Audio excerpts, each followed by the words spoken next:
Decades ago, food crops like ahabaire, wild yam, wild cocoyam, which was the first crop to spring up after weeding, is close to extinction. Brobe, known in scientific world as colocasia, are also no more. Variety of grains on a corn cob, which were black, reddish and purple, have also vanished, giving room for uniform or close to yellowish or beige corn. All the varieties contribute to biological diversity. Professor Alfredo Yeboah is the chairman of the National Biodiversity Committee and explains the reason for the loss. By spraying these herbicides to make it easy for them to cultivate.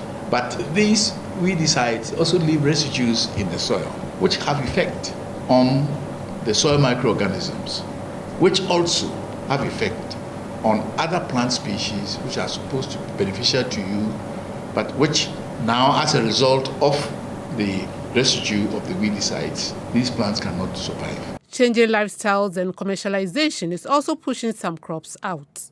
We are losing a lot of the food resources. There are certain species of plants that people are no longer using because they are not familiar with them. There are other species which, as a result of the competition for land, they have been more or less pushed off. The West Africa Regional Director for Center for Agriculture and Bioscience International, CABI, Victor Clotte, said deforestation is also a contributory factor. If you go to the savannah, the parklands, that's where you have the wood, sparsely on the grassland, we're losing these wood materials. We're using some for firewood, and we are not replacing them at the rate that we are consuming them.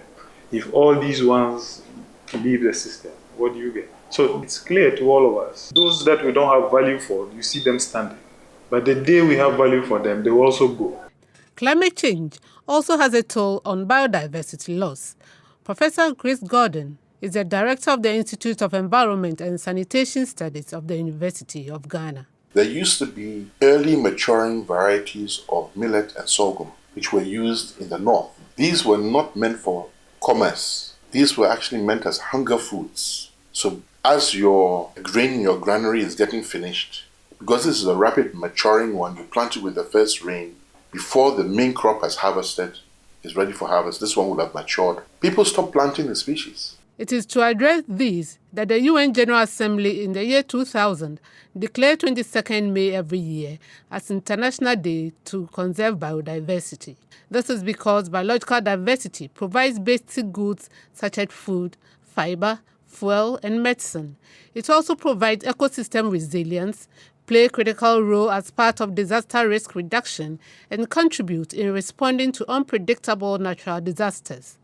Preservation of biological species and sustainable use of resources are central to sustainable development, stated in Goal 15 of the SDGs.